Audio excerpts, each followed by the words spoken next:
Welcome to ePass lecture series on computer science. We are discussing the paper Cryptography and Network Security, and this module we are going to discuss about firewalls. Objectives are to learn about the purpose of firewall, discuss about the components of a basic firewall, and also we are going to discuss about the firewall architecture and various types of firewalls in the network security. What is a firewall?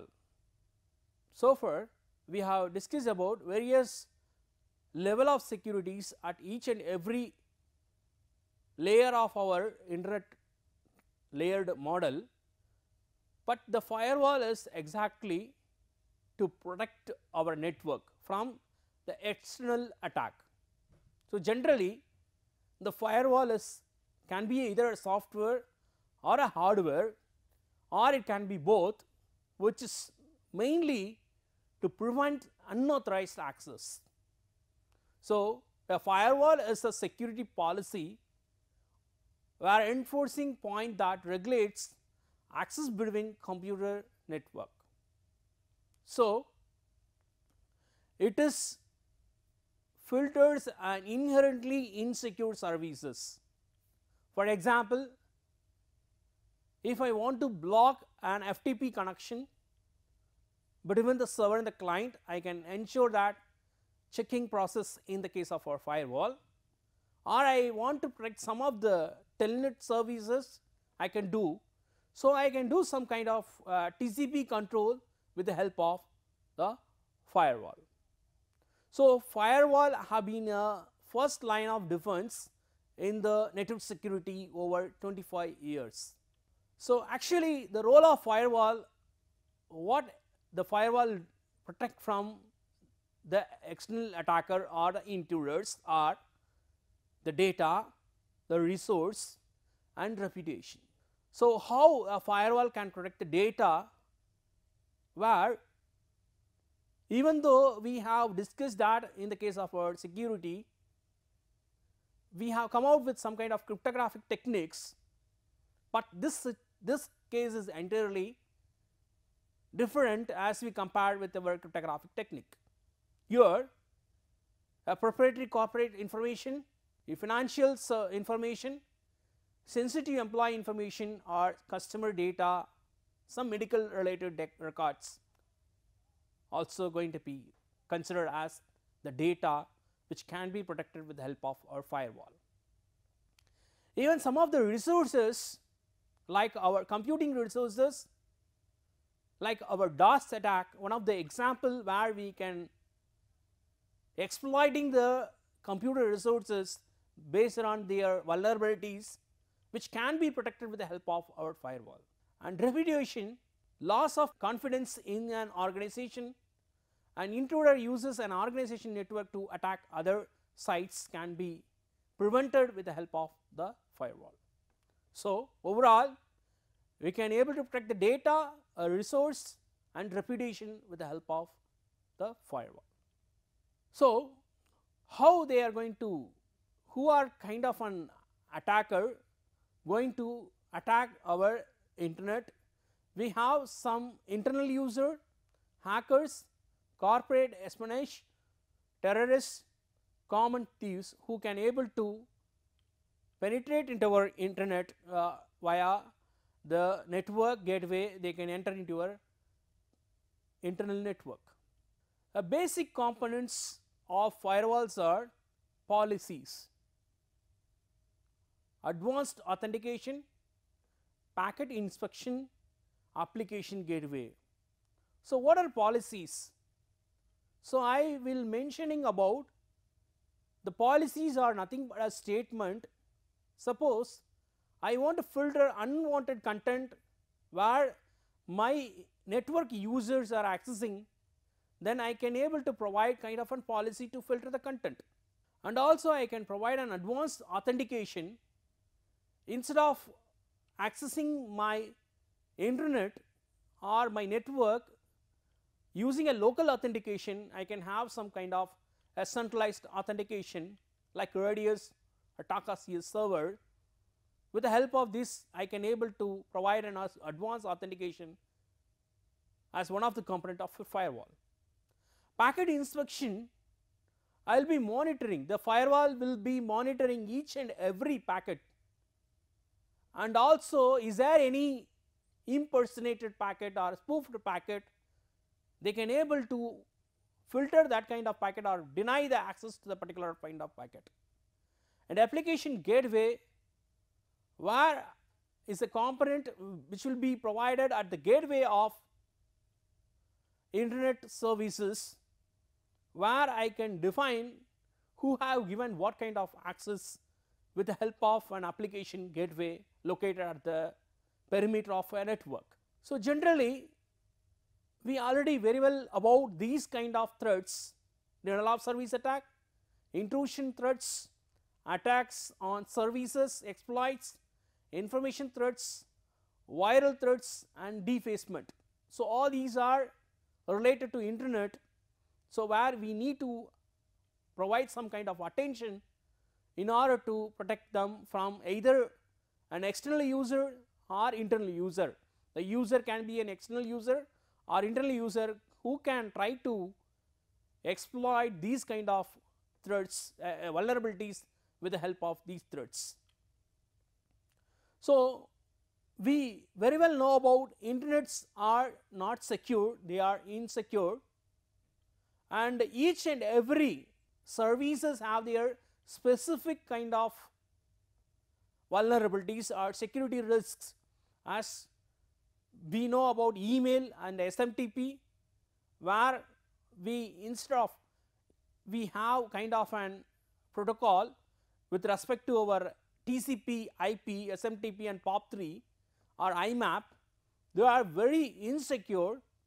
That is why we have some PGP or S-MIME protocol to ensure the security services, even though the risk involved like email bombing, that is anonymous harassment, large amount of email to a single user address, and also spamming, that means message sent to numerously different user from a host, virus download mechanism where a virus code can be attached along with your email like code red and NIMDA worm, and not always traceable.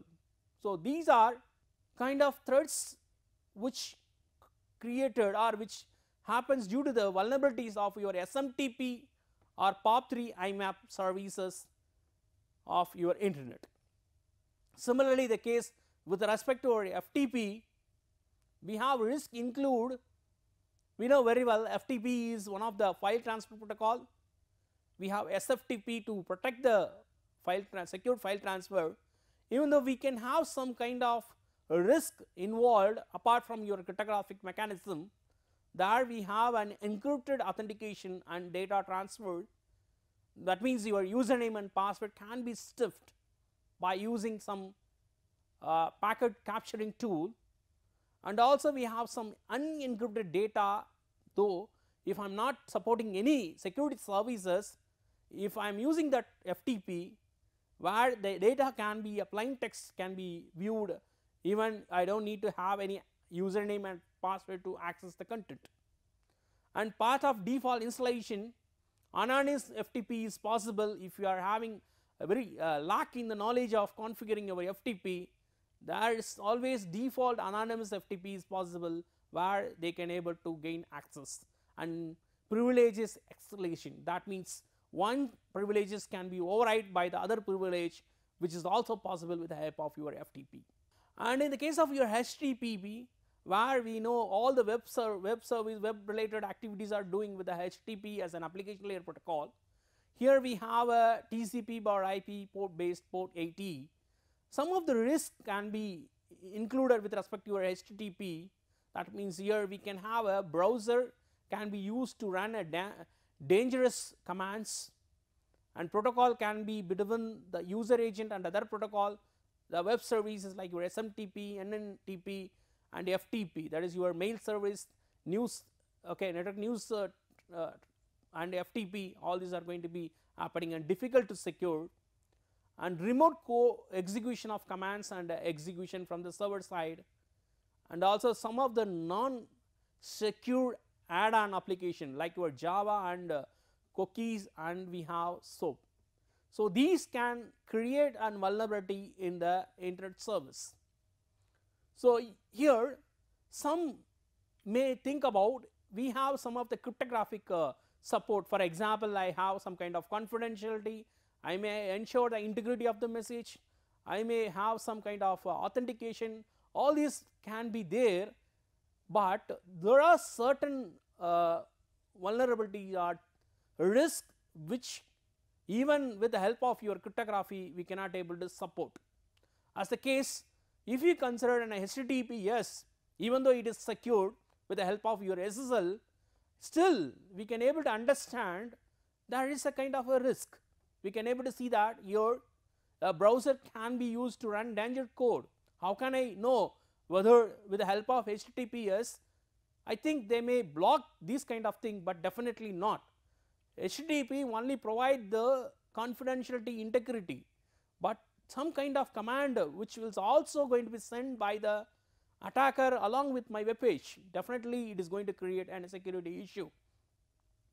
Remote code execution command and execution service guide and becomes a tunnel for any data which I want to retrieve sensitive information from the browser, and you can also use separate firewall and security control. So, DNS, again we can able to see some of the risk related to the DNS. We have DNS caching, poisoning, DNS cache poisoning, DNS spoofing.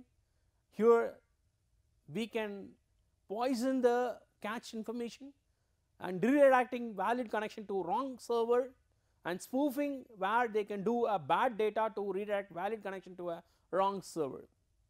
So, absolutely needed for network services. So, how I am going to provide a security even though I have some kind of an algorithm like symmetric cryptography and asymmetric cryptography and also some kind of hashing technique, but still it is not possible to provide protection against the cache poisoning or spoofing kind of an attack. So, these kind of an attack need a special kind of a software or hardware where we come out with an component called a firewall. So, the firewall will provide some kind of rules or policy where I can able to prevent or deny such a kind of activities are happening in my network. So, we have some kind of activity as we mentioned, as for example, I am saying a browser can be used to run a dangerous code. I can able to prevent that kind of content entering into my network. Even remote code execution, I can block the connection, such a way I can do, instead of I am going to see the encrypted content or whatever it may be. And also some kind of cookies are there, I can prevent them, or denial of service attack, I can prevent them, I can protect them, but it is not with the help of our cryptography. So, here we can able to understand the basic firewall components. One, we have a software, hardware and purpose build application based. So, firewall software types, we have problems to watch for. Administrative limitation, that means we can have an access, monitoring and logging where you can able to access to the content to a limited level of privileges, and also monitoring the content and logging which is there when there is a problem happens in the case of our. And management requirement is an additional control point and also additional non-secure application required. And what is the usage? For example, I have an administrative limitation where I can able to access, provide an access control, monitoring the packet and logging all the activities are happening inside or outside my network, and also some kind of managing, I can provide some additional control point and also some additional non-application, non-secure application required. The limitation is capacity, availability and the hardware. So, support the software in the implementation of your firewall. So, the filtering, packet filtering is the first generation firewall. So, how this going to be creating a packet filtering is, Basically, it is done with the help of an access control list ACL, which is the first generation of our firewall. It is mainly used in the routers before having a separate device for a firewall as a hardware component. Initially, the firewall services are utilized with a existing network device called router, where they can able to write an ACL statement, that is your access control statement, where they can prevent an unauthorized access to the network. First generation firewall technology fast but not very flexible. That means it do either prevent or deny to a specific IP. It is basically an IP based or port based or a service based. So, there is no flexibility in implementing of that particular firewall. So, that can be used as the first line of defense. It can be used nowadays also. They are using most of the routers. If there is no firewall in their network, they use router as their one of the component with the firewall. Then application level firewall, where we have web proxy servers and application proxy server. So, none that are strictly proxy based, it is a gateway server, and it is a second generation firewall technology. It makes a connection on behalf of the client, not flexible as similar to that of your first generation firewall. Here they use some kind of web proxy servers. So, instead of directly a user accessing their web server, there will be a proxy server which will be handling the request. And also I have an application proxy server.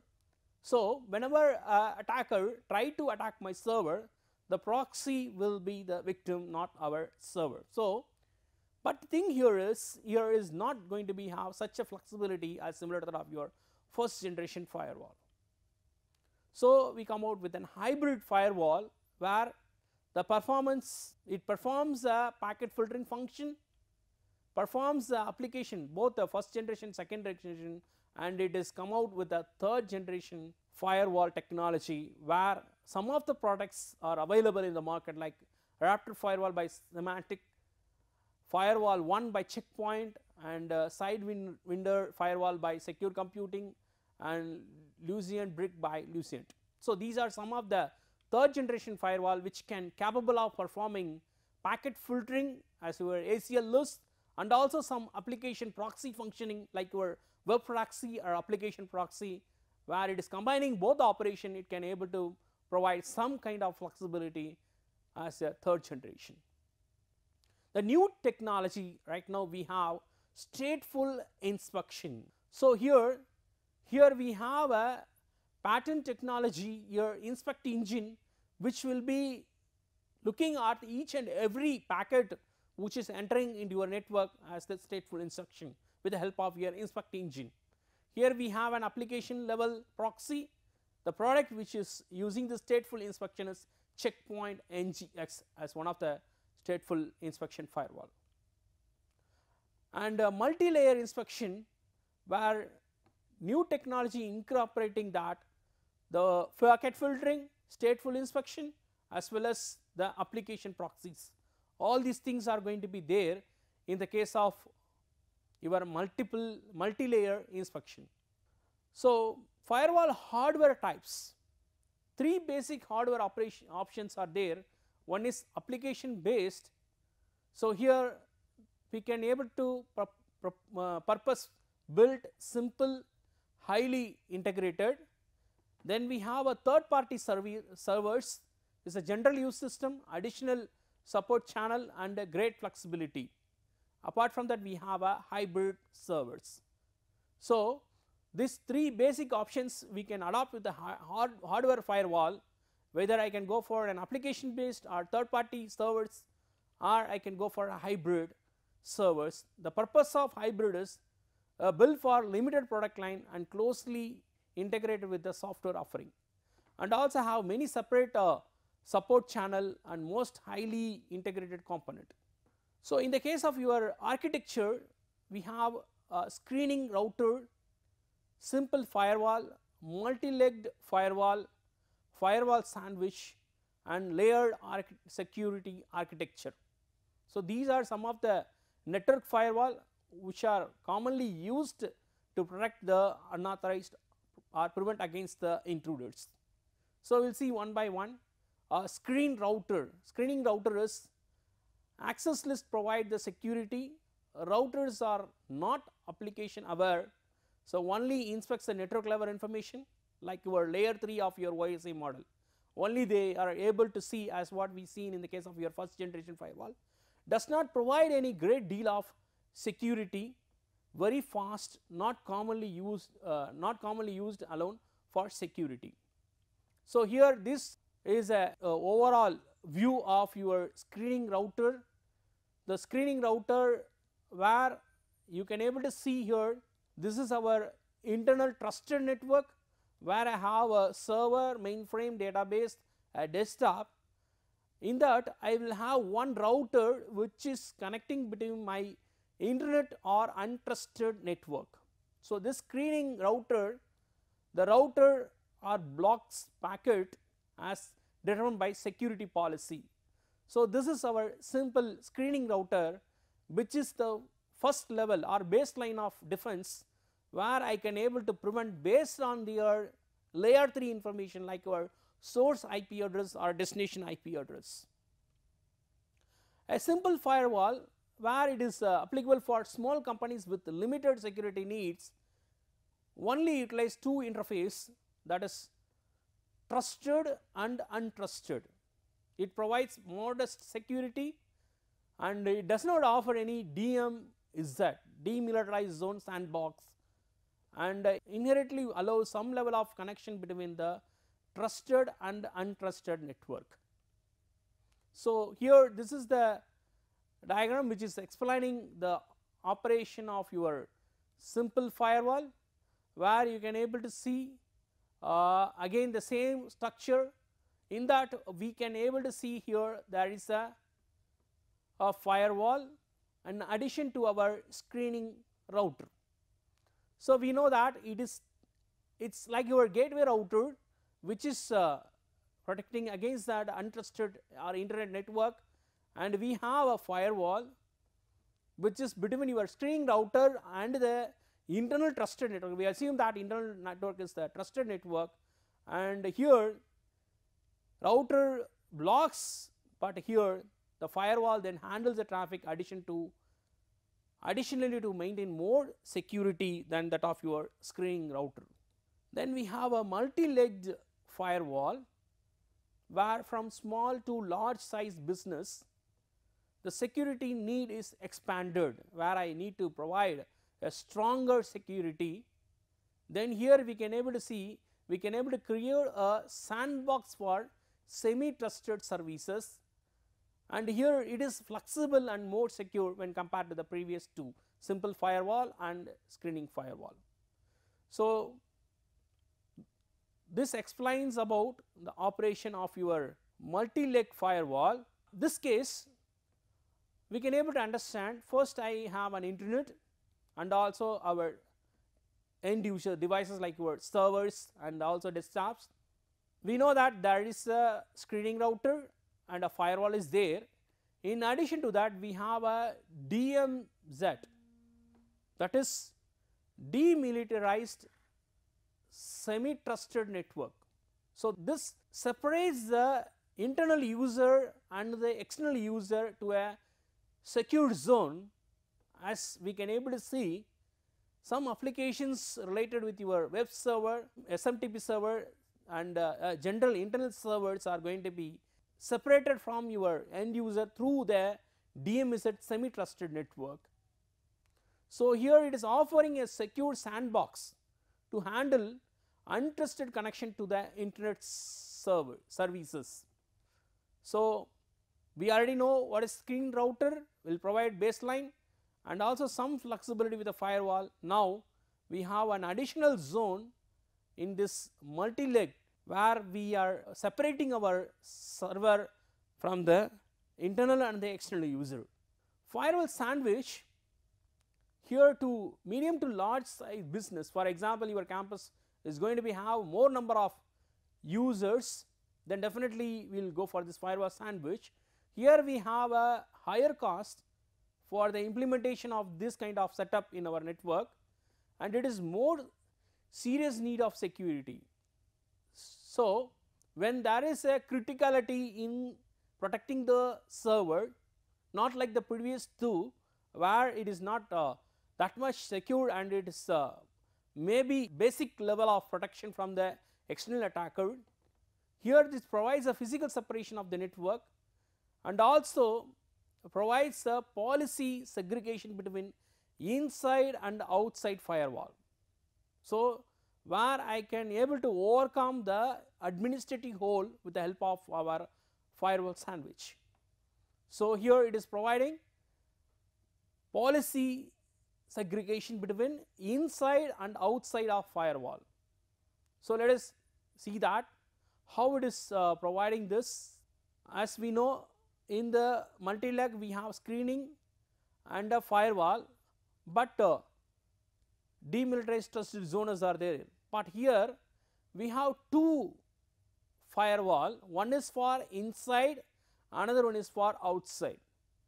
So, normally when you are seeing the previous architecture types where we have only one firewall, but this case we are having two different firewall, one is for outbound traffic, another one is for inbound traffic. That means outside firewall and inside firewall, and one DMZ semi trusted network where it is going to be connecting with the web server like SMTP server and server. So, routers blocks the packet, and here firewall hand the traffic additional to maintain the security. Now, we have demilitarized zone. DMZ offers a secure network to handle untrusted connection to the internet service, and also the separation of security policy control between inside and outside. So, I can write a separate policy statement for the inside user, internal user, as well as for the external users. I do not want to mix up their internal and external user by having a single firewall, so that I can able to manage the internal user can be provided less stringent statement of access, whereas in the outsiders I can able to prevent. So, that here this kind of activity separates the policy between the internal and external attacker. Then we have a layered firewall approach. It is purely for large enterprise with low risk tolerant. It separates the internal environment, and also it is providing solution for inside attacker. It reduces the computer crimes. Most attackers are internally based. So, previous cases where it is not considering any of the internal attacker, only we thought of external attacker, but I need to protect my server from the internal attacker also, and also some malicious activity, somewhat advanced kind of an approach where we need to go for a layered firewall. It is also have some additional overhead for administrative traffic, so that can be, and also in addition to that it provides IDS, intrusion detection system, to provide more effectively managing the intruder inside the network. So, here we can able to see there is one inside firewall, outside firewall, inside firewall, there are two inside firewall and internal firewall, where we can able to have a group of users, user network, general user, and mainframe network, and development network, HR network. Here I have a DMZ semi trusted network and also our internet. So, we can understand here various layers. Okay, we can assume that layer 1, layer 2, layer 3, that way we can able to understand. Here the separation of security policy controls the network within your trusted network as well as your semi and untrusted network, so that we can able to prevent the insider attacker with the help of your layered firewall. Even we say we have come out with various architecture of firewall, security is not a, has no single right answer. use every tool based on the need. Layered security is always the best approach. We can provide strong security control coupled with audit, administrative review, and effective security plans will be providing the strong holistic defense. So, what we come out with that, outline the purpose of firewall, we understand the basic components of firewall. In addition to that, we know the architecture as well as we learned about types of firewall, which one is suitable for what kind of environment. Thank you.